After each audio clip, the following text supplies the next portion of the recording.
Bitcoin ने finally ये demand zone में एंट्री ले ली है और रात को बिटकॉइन ने $40,000 को ब्रेक किया है। ग्रे स्केल की तरफ से 19,000 समथिंग बिटकॉइन को डंप किया गया है और साथ ही जो माइनर्स हैं वो भी बिटकॉइन को सेल करते जा रहे हैं। बिटकॉइन की प्राइस $39,430 का डिप मारा है, जिसमें $200 मिलियन की जो लिक्विडेशन है वो लॉन्ग में हुई है और शॉर्ट में $31 मिलियन की लिक्विडेशन हुई है। और ग्रे स्केल आप देखें पूरे ट्विटर पे ट्रेंडिंग बना हुआ है। और भाई ये फायर चार्ट हमें बता रहा है कि बिटकॉइन की जो मजीद बिड्स हैं, जो बिटकॉइन के ऑर्डर लगे हुए हैं 38,500 के ऊपर, तकरीबन $36 मिलियन से ज्यादा के बिटकॉइन के बाय ऑर्डर लगे हुए हैं। और जैसे बिटकॉइन का ETF अप्रूव हुआ है उसके बाद हमने देखा कि बिटकॉइन का जो मार्केट कैप है वो भी कम हुआ है और सोशल डिस्कशन जो है बिटकॉइन की वो भी कम हुई है। जहाँ पे ग्रे स्केल बिटकॉइन को डंप कर रही है, वहाँ पे जो बड़े ETF के प्लेयर हैं जिसमें ब्लैक रॉक है, वॉल्करी है, इन्वेस्टको है, फाइडेलिटी है, आर्क इन्वेस्टमेंट है, ब्लैक रॉक है, इन सब बड़े प्लेयर्स ने मिलकर तकरीबन 86,320 बिटकॉइन खरीदे हैं $42,000 की एवरेज प्राइस के ऊपर, जिसकी टोटल इन्वेस्टमेंट बन रही है $3.63 बिलियन। तो अभी तो ग्रे स्केल डंप करता जा रहा है और हमें इसकी प्राइस जो है वो मजीद 38,000 के पास जाती हुई नजर आ रही है।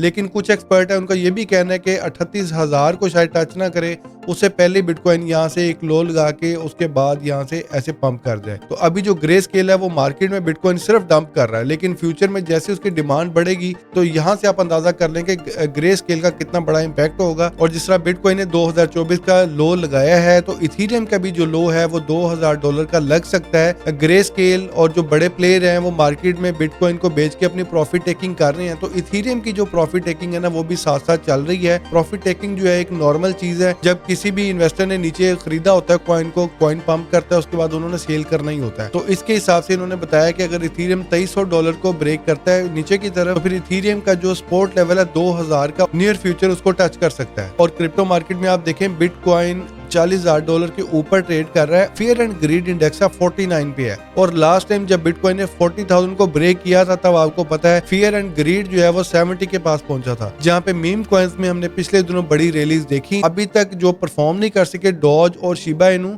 अगर ये पंप नहीं ना कर सके तो आप देखें ये डंप भी इतना ज्यादा नहीं इन्होंने किया।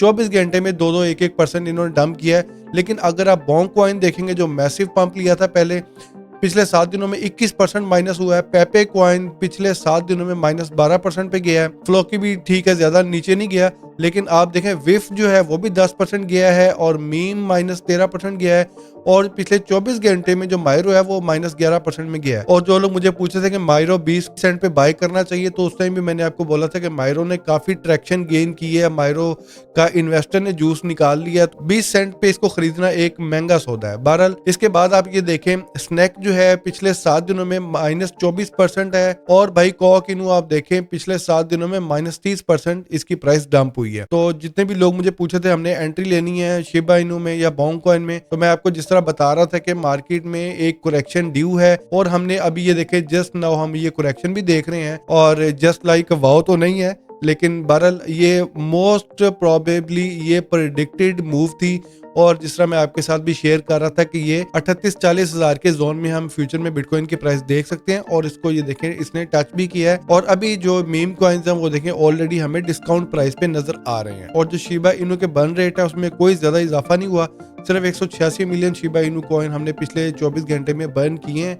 और जो मोमेंटम है शिबा इनू का और डॉज का, पिछले 2 दिनों से डॉज कॉइन जो है वो पूरी ट्विटर पे ट्रेंडिंग बना हुआ था और स्टिल जहाँ पे बाकी कॉइन्स 10-10% डाउन हो रहे हैं, शिबा इनू और डॉज अगर परफॉर्म नहीं किया तो डंप भी नहीं हो रहे। ठीक है, अच्छा जी, ये वो सारे कॉइन्स हैं जिनके ऊपर पिछले 30 दिनों में सबसे ज्यादा डेवलपमेंट हुई है और कार्डानो जो है भाई वो स्टिल नंबर 1 है। तो कार्डानो की इस टाइम अगर हम प्राइस देखते हैं तो कार्डानो आपको पता है पिछले दिनों 70 सेंट कार्डानो ने लगाया था, तो अभी इस टाइम कार्डानो की प्राइस जो है वो 48.5 सेंट के पास है, यानी तकरीबन वहां से कार्डानो की प्राइस 20-25% डाउन हुई है। और एवलॉन्च भी देखें पिछले दिनों हम देख रहे थे $44-45 और $48 का इसने हिट लगाया था। उसके बाद देख लें एवलॉन्च की जो प्राइस है ये भी 30-40% नीचे आ चुकी हुई है। तो भाईजान जिस तरह ग्रे स्केल अपने मार्केट में बिटकॉइन को डंप करता जा रहा है, बिटकॉइन की हम प्राइस में करेक्शन भी देखते जा रहे हैं और करेक्शन जो है ना ये एक हेल्दी साइन होता है। इसका मतलब ये नहीं होता कि मार्केट क्रैश हो गई है, क्योंकि जब मार्केट ने एक बड़ा पंप लेना है उसके बाद मार्केट ने करेक्शन लेनी है। और जो बिटकॉइन की हाविंग है उसमें भाई अभी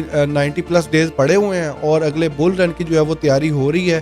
तो जिन लोगों ने लॉन्ग टर्म बिटकॉइन को या क्रिप्टो को होल्ड किया हुआ है तो भाई आपने घबराना नहीं है। जिसे इमरान खान कहते हैं, मार्केट में पंप एंड डंप आते रहते हैं, लेकिन लॉन्ग टर्म पे आपने अगर फोकस किया तो ये आपको अच्छा पे बैक भी कर सकता है। अगर मार्केट में पुल बैक आया तो मार्केट दोबारा रिकवर भी करेगी। ऐसे नहीं होता कि मार्केट सीधी ऊपर जाती रहे या सीधी नीचे आती रहे, ठीक है। तो भाई मैं आपके साथ सारी क्रिप्टो की अपडेट्स वगैरह शेयर कर रहा हूँ। तो अगर अभी तक आपने अली इकबाल क्रिप्टो आर्मी को ज्वाइन नहीं किया तो भाई चैनल को सब्सक्राइब कर लें, वीडियो को लाइक कर लें, और मैं मिलता हूँ आपसे अगली वीडियो में guys. Until then take care, peace out.